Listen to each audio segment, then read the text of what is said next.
Guys, may gagawin tayo dito. Mio M3 palit starter motor. Ganito yung guys, o pag ayaw pagsira ng starter nyo, ganyan ang mangyari nyo na ayaw nyo umandar. So ngayon papalitan natin. Nandyan si Kuya Buddy, yan, parang Richard GR Pogi. Wow, lumingon. Ngayon guys, subukan natin kung mapapalitan natin yung starter na yun. Starter motor na yan, papalitan natin. Tapos titingnan natin kung gagana na siya. Ngayon guys, pinaklas natin. May tatlong tornilyo yan. Dito, isa, dalawa, tatlo. Dito na gis. So, tukutin na yan, nakaalin lang yan. Ayan, nakaalin lang yan. Tatanggalin natin ngayon yan. Titestingin natin ng ibang starter. Guys, gamit tayo ng alin. Mahaba. Madukot natin yung pinakaalin sa loob.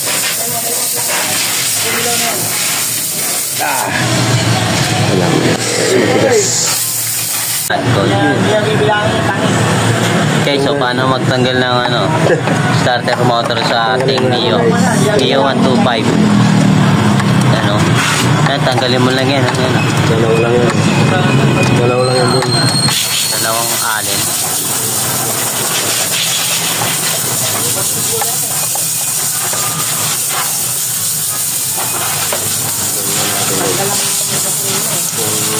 Ito talaga yung sira.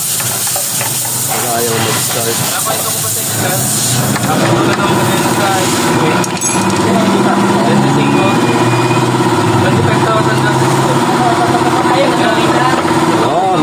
Papalitan natin guys. Yun.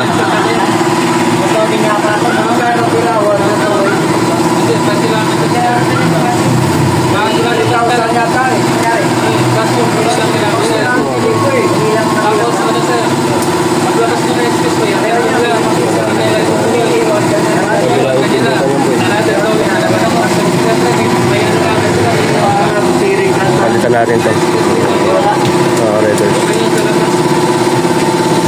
Okay na boy, okay na. Palitan natin ito. Guys, napapalit natin.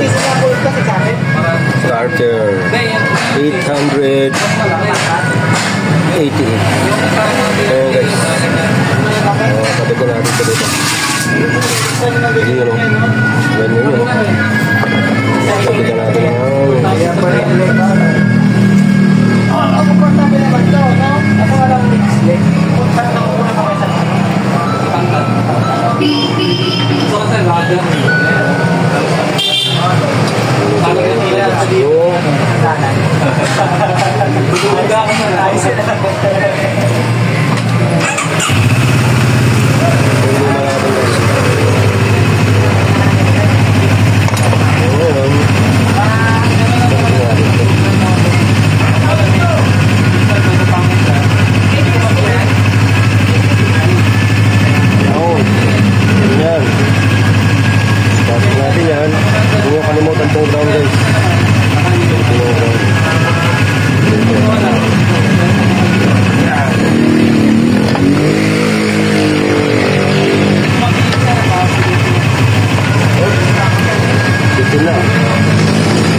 boy, no?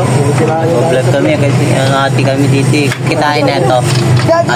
Dati niya na sinabi sa akin, nung hati kami sa mga kikitaan niya. May kalawa pala dyan. Panginan yun. Naghihirap pa na ngayon pala, no? Wala ka na kami, no? Hanggang ngayon din, no? Ay, istan, hindi nadala eh.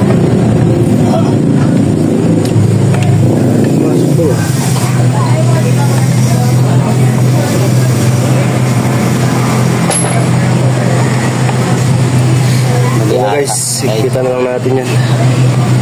Tapos testingin na natin. Yun guys, naikabit na natin. Start natin. Ito mga hawakan sa kabila.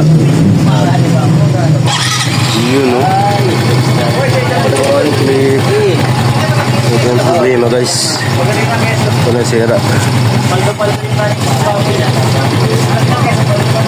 Pag ganun mangyari sa inyo guys, hirap mag-start. Palitan nyo na itong starter motor.